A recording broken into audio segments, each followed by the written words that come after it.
In a landmark event at the Kenyatta International Convention Center, KICC in Nairobi, Kenya has unveiled two unbreaking systems aimed at revolutionizing its governance framework. The Presidential Directives Management Information System, PDMIS, and the Foreign Travel Management Information System, FOTIMS. The launch of PDMIS signals a new era of transparency and accountability in the management of presidential directives. This innovative system is set to track and oversee the implementation of directives issued by the president, whether through formal channels or public engagements. By digitizing the process, PDMIS aims to eliminate delays and miscommunication, ensuring that all directives are executed efficiently and without the risk of document misplacement.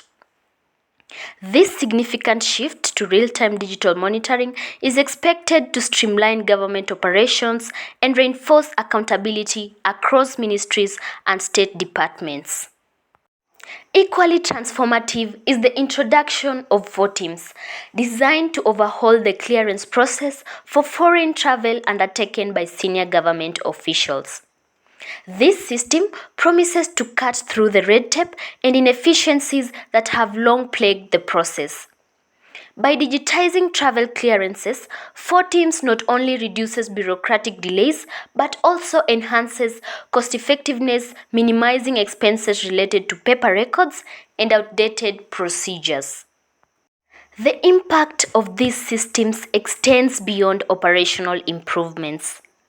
By enhancing transparency and accessibility, PDMIS and FOTIMS are poised to boost public trust in the government's ability to fulfill its promises.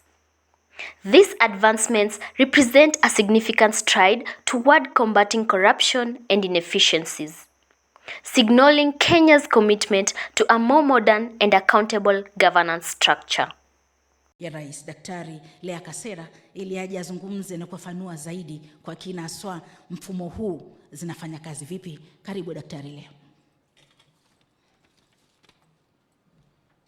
Real-time data then can ultimately be used for decision making by leadership. Why? Because then one is able to establish from a dashboard where the PSS or the CSS are traveling to, where are they spending most of their time, and if this is really impacting on their performances. And so it's real-time data, not entered by ourselves, but entered by the user. And that's why we talk of data integrity. In the process, we had our learnings, but we also had insights that the system is able to establish the location of the directive. So we have a map of Kenya that is GPS enabled, and so one is able to establish the location where the presidential directive has been issued, number one, but also on which sector. So from the dashboard, the deputy president and the president are able to establish on which areas are we mostly issuing directives, on which sectors and which areas in terms of locations at a country level. But also the use of the dashboard to be able to see just from a pressing of a button, what is the status? Also, the system is able to data filter. So for example, you'd like to establish where the water projects or the most recent water projects have been launched.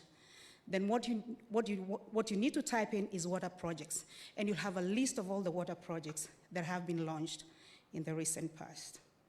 But also we said that because this is ICT, and sometimes the system out. The implementation of the government austerity measures increase efficiency and transparency of the process, which all go to restore trust and accountability, two sides of the same coin that the Kenyan people demand of their government.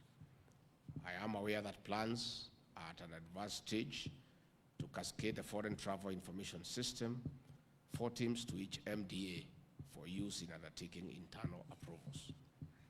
I therefore encourage expedition for conclusion of this process to secure a holistic structure that will not only secure adherence with prevailing travel guidelines, but also facilitate government's ability to review overall foreign travel budgets and expenditures, analyze our global travel trends and priorities, and reorganize our foreign service footprints accordingly.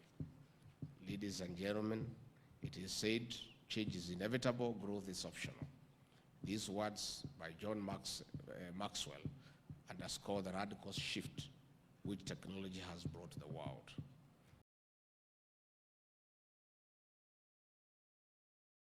This is Liane Jerono from Wangwana Media, and thank you for joining us. Stay tuned for more updates, and until next time, goodbye and take care.